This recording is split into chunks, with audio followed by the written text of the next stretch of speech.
when he became an unrestricted free agent for the third time in 2018.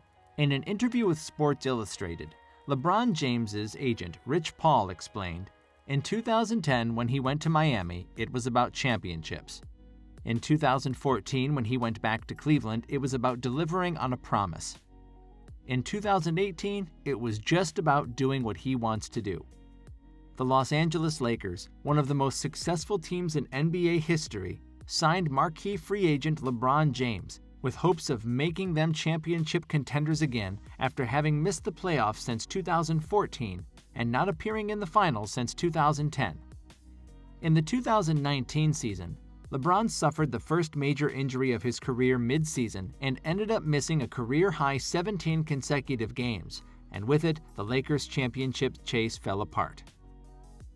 Today, we will take a look at every NBA player and analyst who thought LeBron James and the Lakers would not win the 2020 NBA title. But before we do, make sure to hit that like button and subscribe to the channel if you haven't already. First on our list is LaVar Ball, father of Lonzo Ball, who was included in the trade package deal to bring in Anthony Davis. LaVar Ball claimed that the franchise would never win a title. This is what he had to say. "Like I said, I guarantee, I'll say it again, it will be the worst move the Lakers ever did in their life and they'll never win another championship. Guarantee it. They're going to regret it. I'm going to have fun with it. I told y'all it was crashing down. Now it completely crashed. But at least my son is off the boat before the thing exploded.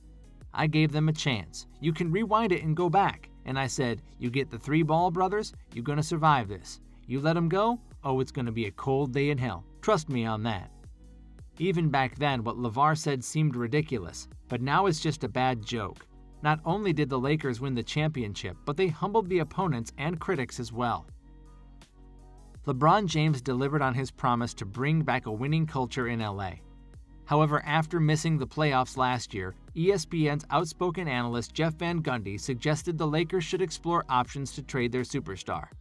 "I think in the offseason they need to rebuild this roster, right? And to me, it could be a trade for an Anthony Davis, or I think they need to explore trading LeBron for getting as much as they can. You've got to put everything on the table." After the championship win, even Magic Johnson voiced his opinion on the GOAT debate for LeBron and Michael Jordan. For many, LeBron's case is already closed. He is the greatest ever to have played. Yet to others, this debate is ongoing, and these individuals state that he still has to win 2 more championships to even be considered in the conversation. The best we can do now is to just enjoy him while we've got him, because there won't be another like him anytime soon. When the sports anchor Rob Parker labeled the Lakers as championship frauds, he might not have thought even in his wildest dreams that quite the opposite was possible. No disrespect to the Blazers, Rockets, and Nuggets, but the Lakers handed them all quite the beatdown by winning the series 4-1. The Lakers cruised through the Western Conference and sent the Heat home in 6 games. The purple and gold will prepare to hang the championship banner number 17 in the rafters once the 2021 season begins.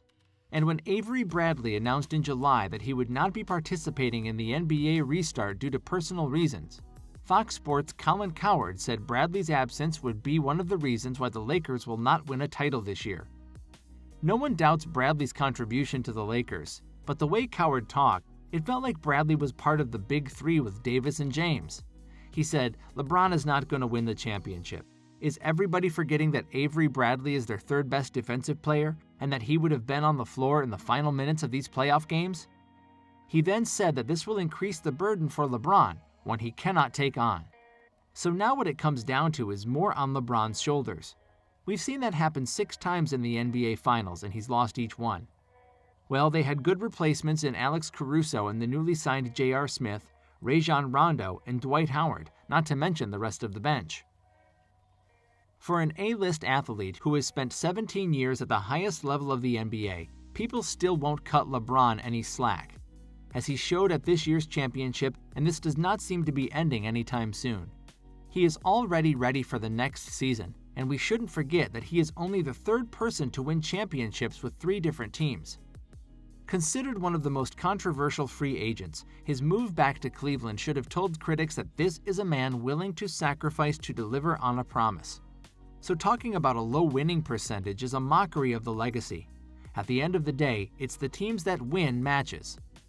Perhaps the most hated man in sports, Skip Bayless never shies away from attacking LeBron James, or this time the LA Lakers. He said of the team's 2021 chances, "The Lakers have lost their mental toughness, edge, and nastiness. You lost Rondo and Dwight, and you lost JaVale." He later tweeted out to reiterate the importance of Rajon Rondo and Dwight Howard, saying, "The Lakers don't have that dog in them without Rondo, Dwight, and JaVale." ESPN journalist Kirk Goldsberry seemed very clear when he wrote, "This offense shouldn't be scaring anyone right now." Even though LA has posted a respectable 113.2 offensive rating in the playoffs, it's doing so against a Blazers squad whose 7 most used three-man lineup combos in the seeding games all gave up at least 120 points per 100 possessions. This is one of the worst defenses in the league, making it difficult to claim these Lakers have really figured out how to regularly score in the postseason. What Skip and Kirk seem to forget is the fact that the Lakers went for a massive off-season overhaul and signed J.R. Smith, Kostas Antetokounmpo, Jared Dudley, and Dion Waiters, not to mention going after superstar heavyweight Anthony Davis by trading away many young players and picks for a trade-off considered ridiculous back then. But they knew what they were doing. They had manufactured the best team possible in a bid to undo the failures of the 2018-2019 season. And here we are. We saved the best one for last. This is a man who is relentless to a fault.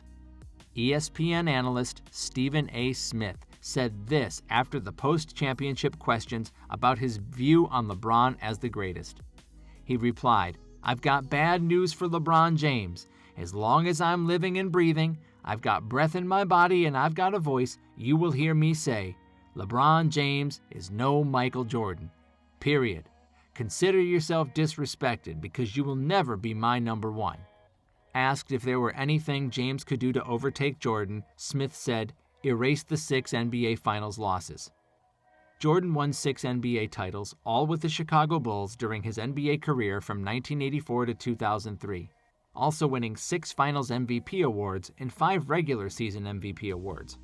James has now won 4 NBA titles, 4 Finals MVP awards, and 4 regular season MVP awards. LeBron James has appeared in 10 NBA Finals compared to the 6 that Jordan was featured in. As well as the difference in the number of the accolades, Smith also argued that Jordan's era was much more difficult than James. "The eras are so important," he said. "It was so physical.